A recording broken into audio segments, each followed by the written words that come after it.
മലയാള professional നാടക നടീനടന്മാരുടെ സംഘടന drama actors association in Malayalam രണ്ടാം വാർഷികാഘോഷവും സംസ്ഥാന സമ്മേളനവും വടകരയിൽ വിവിധ പരിപാടികളോടെ നടന്നു.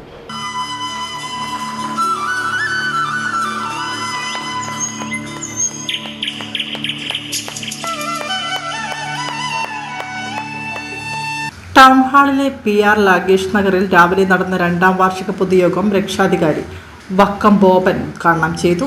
നൂറനാട് പ്രദീപ് അധ്യക്ഷനായി. പ്രകാശ് കാർത്തിക, കവടിയാർ സുരേഷ്, റഷീദ് മുഹമ്മദ്, ഗിരീഷ് രവി എന്നിവർ സംസാരിച്ചു. പൊതുസമ്മേളനം സംവിധായകൻ ഡോക്ടർ പ്രമോദ് പയ്യന്നൂർ ഉദ്ഘാടനം ചെയ്തു. ഡാമിന്റെ രണ്ടാം വാർഷികാഘോഷം എത്ര ദീപ്തമാണത്. ഞാൻ ആ വെളിച്ചം കൊളുത്തുമ്പോൾ ആലോചിക്കുകയായിരുന്നു പ്രിയപ്പെട്ട മലയാളത്തിന്റെ സാഹിത്യകാരൻ വൈക്കം മുഹമ്മദ് ബഷീർ പറഞ്ഞ വാക്കുകൾ. ഈ വെളിച്ചത്തിന് എന്തൊരു വെളിച്ചം എന്ന്. എന്ത് വെളിച്ചമാണ് മലയാളത്തിൻ്റെ നാടകവേദി.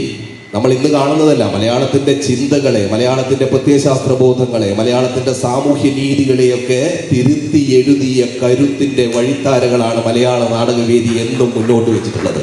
നാടകത്തെ അങ്ങനെ മാറ്റി നിർത്താൻ പറ്റുന്നതല്ല. ഞാൻ മലയാള മനോരമ ചാനലിൽ സീനിയർ കറസ്പോണ്ടൻ്റായിട്ട് വർക്ക് ചെയ്ത ഒരാളാണ്.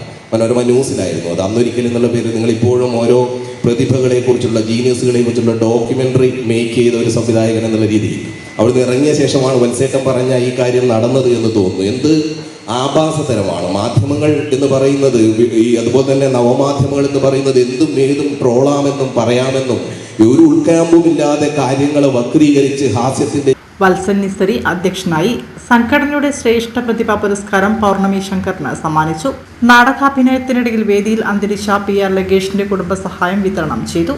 നാടകകൃത്ത് ചന്ദ്രശേഖരൻ തിക്കോടി, ഗാനരചയിതാവ് രമേശ് കാവിൽ, അമ്പലപ്പുഴ C രാധാകൃഷ്ണൻ, കോഴിക്കോട് ശിവരാമൻ, പ്രദീപ് കുമാർ കാവുന്തറ, മനോജ് നാരായണൻ, രാജീവൻ മമ്മിളി തുടങ്ങിയവർ സംസാരിച്ചു. സംഘടനയിൽ അംഗങ്ങളായ നാടക അവാർഡ് ജേതാക്കളെ ചടങ്ങിൽ ആദരിച്ചു.